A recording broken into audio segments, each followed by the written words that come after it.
And a very good Friday morning, afternoon, evening, everyone. Joe Benigno back with you again. It's the Old Pain podcast. It is Friday, May 16th, 2025. The Joe Benigno Pain podcast brought to you by the Hackensack Brewing Company, Anita Discount Tire, and our friends at Manscaped. You know, no team that I root for has given me or their fans more brutal playoff losses than the New York Knickerbockers. You know, let's tell it like it is. And game 6 tonight against the Celtics, the Knicks can wrap it up. They're up 3-2. But they are setting us up, and I hope I'm wrong. They're setting us up for the kill again. The bottom line is they better win this game tonight. They don't win tonight, they're not winning this series. Let's be honest about it. And I can hear, can't you hear all the media right now getting ready to write their stories about the gritty, showing their championship medal without their star player, Jason Tatum, the Boston Celtics coming back from 3-1 to win this series against the Knicks. They're already writing the stories. Let's be honest. And you know the NBA wants that. Come on. You think the NBA wants to see the Knicks win this series, or they want to see Boston win this series? Come on. And I understand that the Knicks, the reason they lost Game 5 had nothing to do with the officials, but it didn't help. But really, Jalen Brunson gets 5 fouls in the third quarter? What? You're telling me that he had 5 legitimate foul calls against him in the third quarter? And they couldn't wait to foul him out in the fourth quarter. Thibodeau finally challenged that last foul on Brunson, and of course, he didn't win. Every time Missoula challenged a foul, he wins, if you notice that. Every time the Celtics have challenged a foul call, they've won it in this series. Every time. So you can say whatever you want. The officiating tonight, get ready again. Now, the Knicks actually in Game 4 were able to overcome the officials who have not called anything on the Celtics. How many times have we seen Karl Anthony Towns, Anunoby go to the basket, get hammered, and get no call, or get called for an offensive foul? How many freaking times have we seen that happen? So buckle up, Knicks fans, tonight as they play Game 6 at the Garden in front of all those longtime Knicks fans like Kylie Jenner, like Sting, like CC Sabathia, right? We go right on down the line with all these great Knicks fans of all the years, right? Eli Manning, he's been a Knicks fan his whole life, right? All of them. All the frauds that'll be in the building tonight. With the cheapest ticket, $1,000 just to get in the building, maybe? I don't know. Who knows?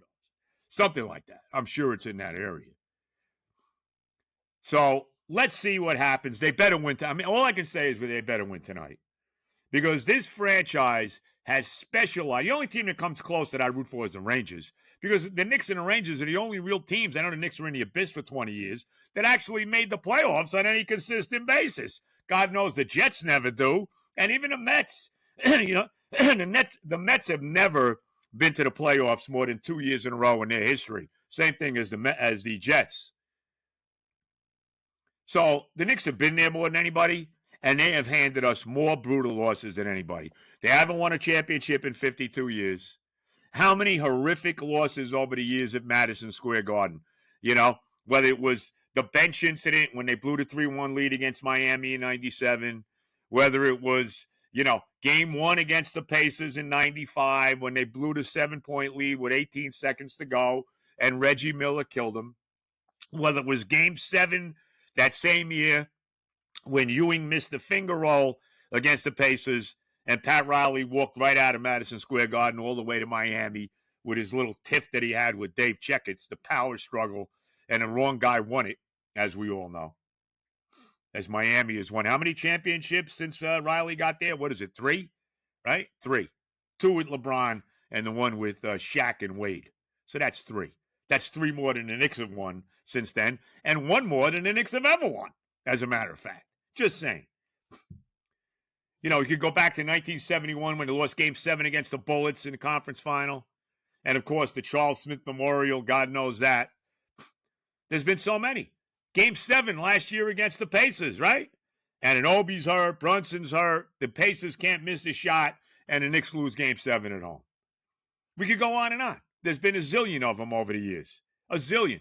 The playoff, the finals lost to Houston in 94. The finals lost to San Antonio in 99. I mean, come on. How many have there been? So they better win tonight, and better, because they now have set themselves up that all they can do is blow this series. That's it. That's it. All they can do now is blow a 3-1 lead in this series. And how bad would that be? I mean, let's be real. How bad? And you knew the Knicks were not winning Game 5. You knew they were in trouble when all of a sudden everybody now is picking the Knicks to win the conference. Not only to win this series now, but to win the, get to the finals. Like Indiana, if they get there, is going to be some kind of cakewalk. Indiana, for those who aren't keeping score at home, has won the last 3 playoff series they've had against the Knicks, going back to the conference finals in 2000, the 2013 Eastern Conference semis with Carmelo and company when they beat the Knicks in 6 there, and, of course, Game 7 last year at the Garden. So Indiana will not be any day at the beach, and let's be honest, was there more of a fraud team in the NBA this year than the 64-win Cleveland Cavaliers? Oh, my God. What a joke. So the Knicks have to win tonight. Don't tell me they're winning Game 7 if they win tonight, because they're not. All right? Let's be honest about it. And all the media, they're sitting there. They got their stories written. The gutty, gritty, defending champions without their best player. How they got off the mat. Jaylen Brown, Derek White, right? Luke Cornett. Oh, my God. I mean, they're writing the stories now. They're writing them now. Come on. Drew Holiday. Oh, how gutty and gritty these champions, showing their championship medal. Can't you see the stories now, Knick fans? So this team better come out smoking tonight, right? They better. They better not get themselves in another 20 or 14-point hole because they ain't recovering. And keep your eye on the officials, all right? Keep your eye on the freaking officiating in this basketball game tonight. And I'm telling you, and you could call me whatever you want, okay? And I'm not saying that the reason they lost Game 5 was the officiating. And they actually overcame it in Game 4 to win. But this league wants the Celtics to move on.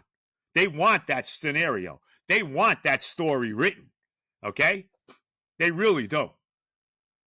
So they better come play tonight. I want to see Karl Anthony Towns have a big game. It'd be nice, right? They made this big trade. I don't love this trade. I didn't love it from the beginning. I still think they're probably a better team with Julius Randle and Dante DiVincenzo. How are they doing right now in Minnesota? They're doing okay, right? I mean, come on. Towns has been soft. He's had a couple good games against the Pistons, and outside of that, he's done nothing. Let's be real, except getting early foul trouble. What happened to his three-point game? He didn't even take three-point shots anymore. Of course, every time he goes to the basket, they don't call nothing, or they're calling an offensive foul on him. How about OG Anunoby showing up, right? What was he, 1 for 12 in Game 5? Talk about a no-show.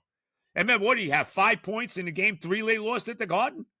Be nice if the guy who's the highest paid all-time Knick, think about this, all right? The highest paid all-time Knick, and I understand it's 100 years ago, but it's not Willis Reed, it's not Clyde Frazier, it's not Patrick Ewing, it's not Carmelo Anthony, No. It's OG Anunoby. What? Come on. Well, how about showing up tonight and, justifying the ridiculous salary that the Knicks have given you? Can we do that, OG, tonight? Can we see a complete game by you where you actually show up and not shoot 1 for 12? Same thing with Mikal Bridges. He's been great in the fourth quarter in a lot of games. How about a 48-minute game from him tonight that they gave up 5 number 1 picks to get him? Can we do that? How about it?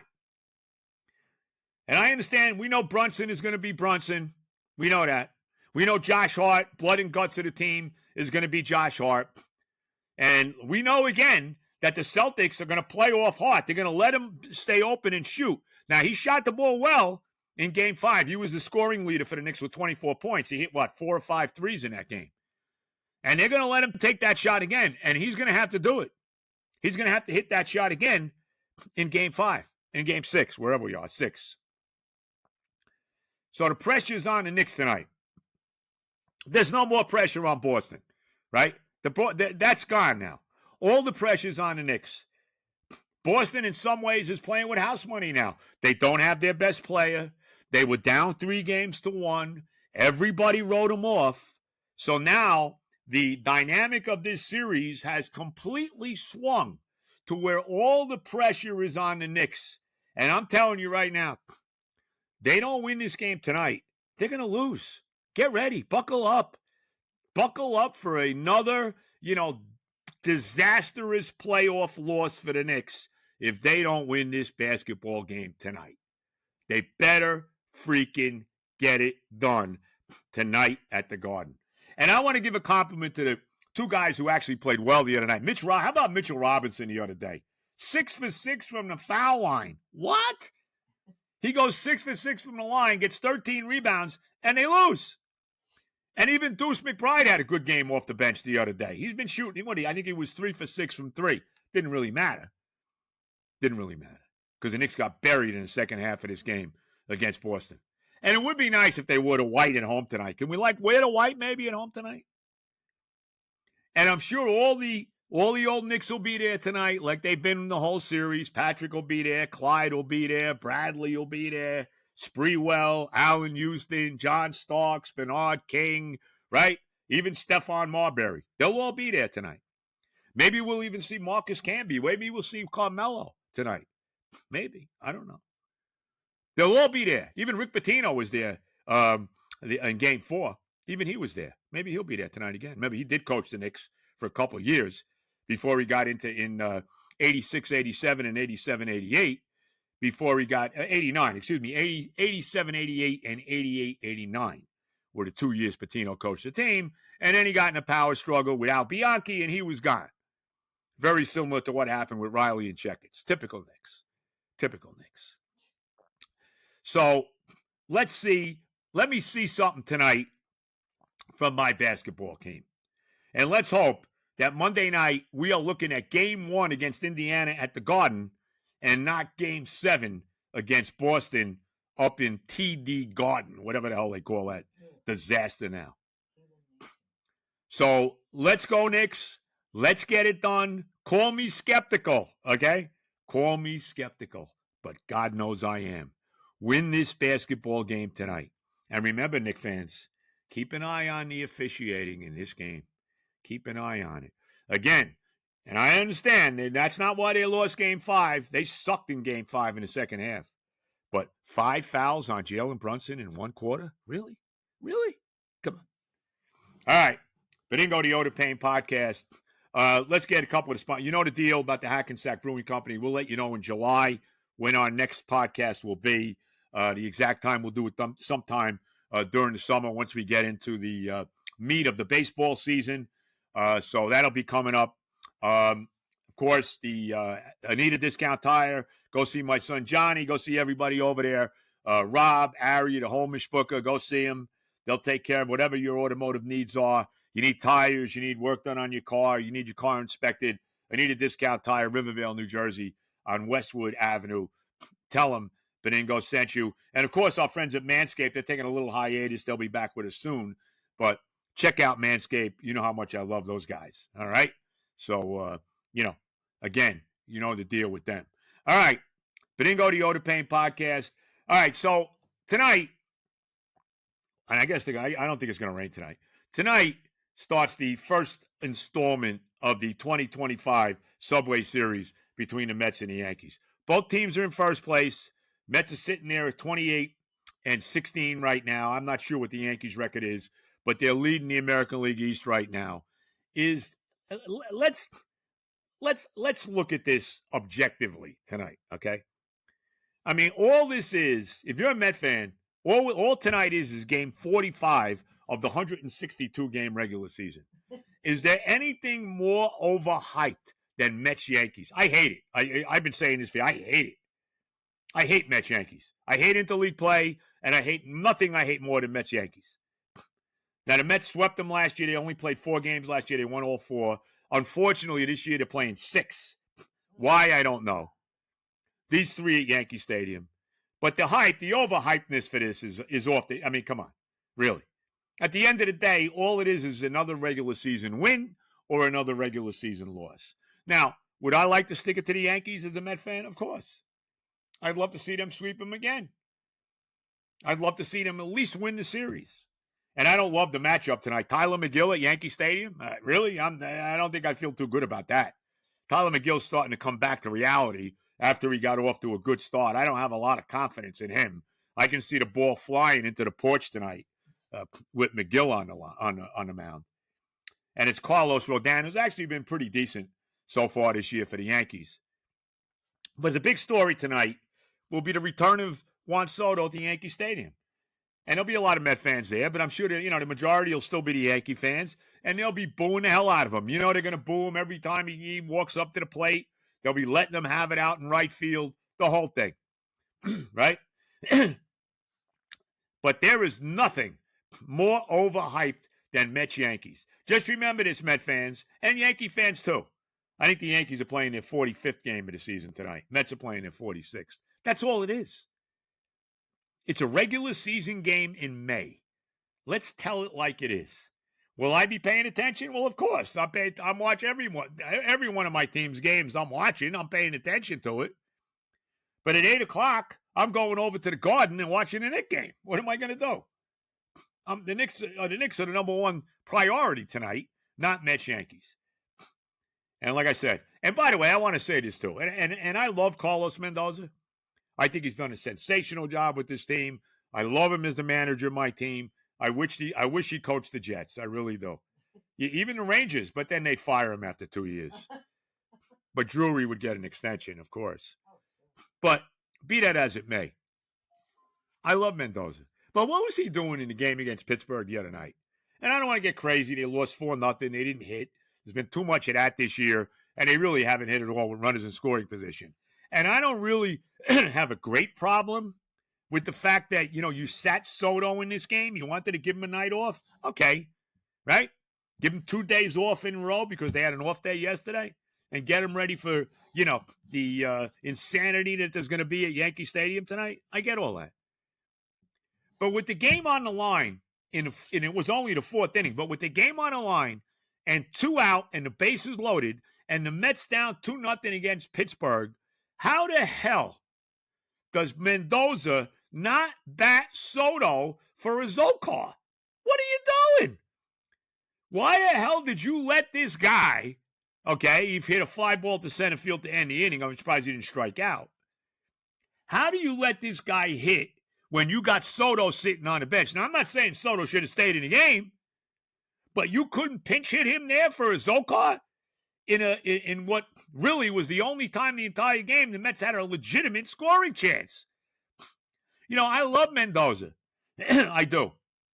Like I said, I wish he could coach all the teams I root for. I mean, Thibodeau's done a good job. Certainly, we'll see what Aaron Glenn is. My confidence level is not high. I can't imagine why either. But be that as it may, sometimes he does some things that makes me scratch your head a little bit. He's done it a little bit with the bullpen this year, in games where he didn't pitch Diaz as a closer, which made no sense to me.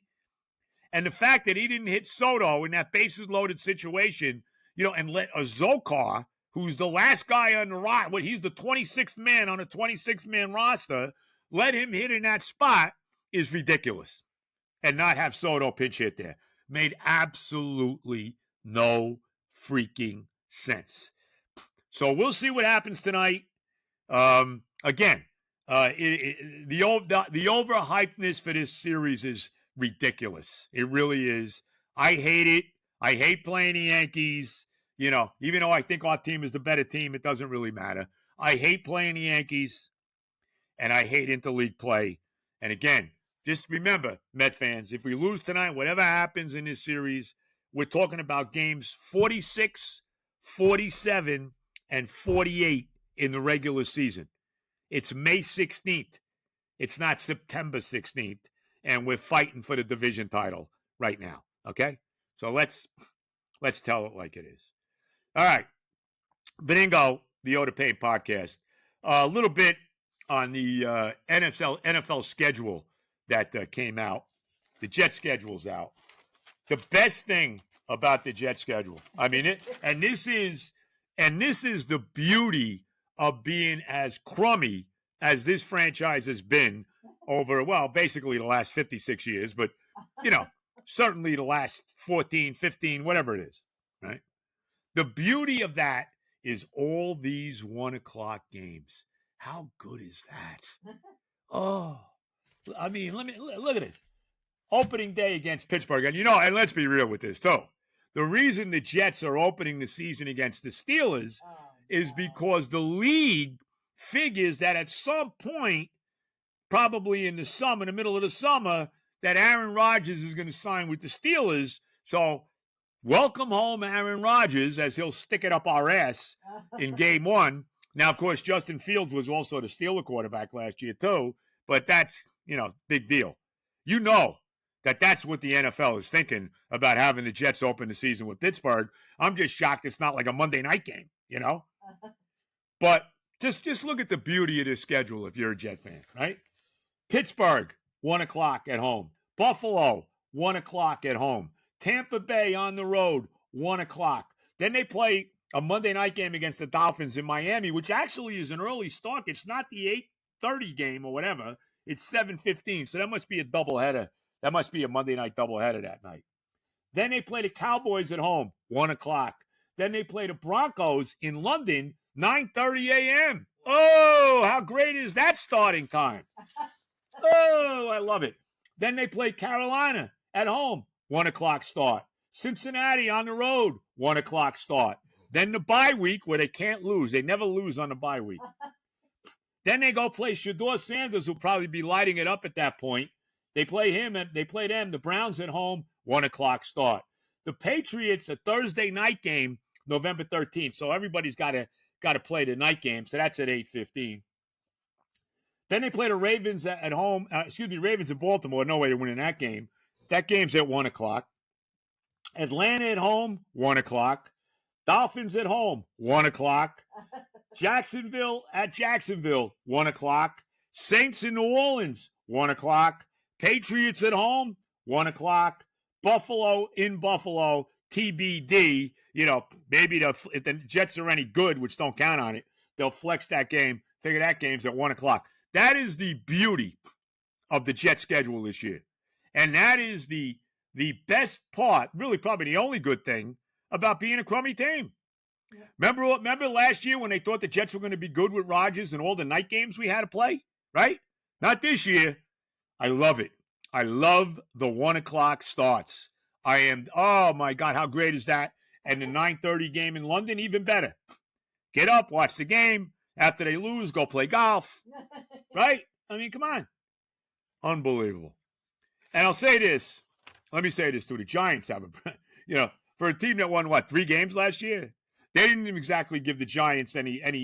Look at the Giants' first 4 games of the year. I feel bad for them. Not really. They open up in Washington against the Redskins. It really should be the Redskins. I know they're the Commanders, of course. They open up in Washington, team that went to the NFC Championship game last year. Then they play the Cowboys in Dallas, right? And, of course, Dak Prescott and company be back. Brian Schottenheimer now the coach. Then they play the Chiefs. Nice, easy game against the Chiefs. That's a Sunday night game at home, right? NBC game. That's a loss. Then they go to L.A. Oh, no, this is a home game, too. This is a home game, too, against the Chargers at home, right? So they get Washington, Dallas, Kansas City, and the Chargers to open the season. Then after they play the Saints in New Orleans, right? Maybe they win that game. Then they get the Eagles. They play the Eagles 2 out of 3. They play the Eagles, they go to Denver, and then they play the Eagles again. Oh, my. Ow! Wow. Then they get a layup against the Niners at home. Then they play the Bears. I don't know what the Bears are going to be. We'll see in Chicago. Then they play the Packers at home. Then they play at the Lions, another easy game. Then they play the Patriots in New England. That's actually I guess that's a Monday night game, right? Yeah, Monday night in New England. That's December 1st. Then their bye week isn't until the second week in December. Then they play the Commanders again at home. Then they play the Vikings, another easy game at home. They play the Vegas Raiders in Vegas. Okay, just win, baby. And then they wrap up the season at home against Dallas. So they have done the Giants really no favors at all. I mean, as far as what their schedule is. So, but I am happy as a Jet fan. I could not be happier that the all these 1:00 games. I mean, it's great. It really is great. All right, Benigno, the Oda Payne podcast. You watch any of the PGA yesterday? Have you ever seen? Let's be real about this. A more nondescript leaderboard than we have at the PGA. Like some of these guys I never even heard of. Who's this guy? I think his name is Gerard. Who the hell is he? He's like tied for the. No, he's not anymore because Johnny Vegas. Johnny Vegas has been around a long time, right? Somehow Johnny Vegas is 7 under par, and he's got what, a 2-shot lead over Cam Davis, another big name, and this guy Gerard, who I never heard of. And there's a bunch of, there is a bunch of guys in the PGA that I don't even know who the hell they are. Rory McIlroy is what, 3 over par? Scheffler's actually only 2 under. So he's right in the mix at 5 shots back. DeChambeau got it to 1 under after he made a tremendous shot on 17 on the par 3, 220-something yard par 3. It's a 7-iron and almost puts it in for a tap-in birdie. And then unfortunately, he bogeyed the 18th hole. So DeChambeau's even par, but I would not dismiss him at all. So, a lot of the big names, all these guys you never heard of are in the leaderboard. Johnny Vegas. Like I said, he's been around a long time. I think most golf fans know who Johnny Vegas is, but he's never won anything. So we'll see how round 2 is today. I think Brooks Koepka's 5 over. Not pretty. Jordan Spieth's 5 over as he attempts. I think this is his ninth time now that Jordan Spieth has tried to win the Grand Slam. Remember, he's won everything else, all the other majors, but not this one. And I don't see anytime soon that he's gonna. I think he's +5. I would think the cut is probably going to be somewhere right around that +5 number. You got Vegas at -7. So figure the cut's going to be somewhere, like I said, somewhere right around that +5 number. So we'll see what happens today. But boy, not exactly, an exciting leaderboard there at the PGA Championship down in Quail Hollow in Charlotte. Very tough golf course, no doubt. They weren't exactly lighting it up yesterday. But give Johnny Vegas credit. 7 under par. I would not bet on him sustaining and winning this tournament. I'd be very surprised. Keep an eye on Scheffler, 5 shots back. I wouldn't even discount Rory at this point, even though he's 3 over. I would not discount DeChambeau, even though he's even par right now. So, Oberg, another guy, Ludwig Oberg, I'd keep an eye on him. I think he's 1 under, going into the second round today. So we'll see how it plays out. But boy, oh boy, not exactly, I'm sure the PGA is not thrilled with the leaderboard, but it is only day 1. So let's not get too crazy about it at this point in time. All right, we'll wrap it up again with the Knicks. Can they win tonight? Can they freaking win tonight? Okay. Can these guys show up tonight? Karl Anthony Towns, OG Anunoby, right? Mikal Bridges. Can these guys show up tonight and all give us a big game similar to what they gave us in Game 4? And let's get the hell out of this series and get on to play in Indiana Monday night. Like I said, we can only pray, Knicks fans, that on Monday night, we're having a game. We got a game Monday night either way.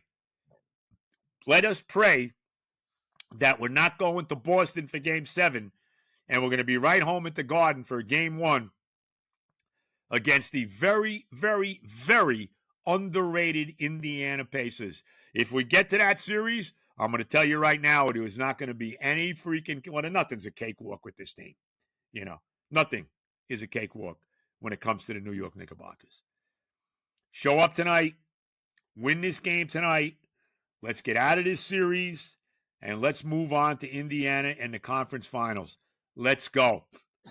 If they lose tonight, I'm telling you, they are not winning Game 7. I have no confidence whatsoever. I got limited confidence tonight. Okay? No, I don't. Limited. I've been a Knicks fan since 1962. I've been burned too many times. I'm not going to sit here and be all, we're going to win. No. Let me see it.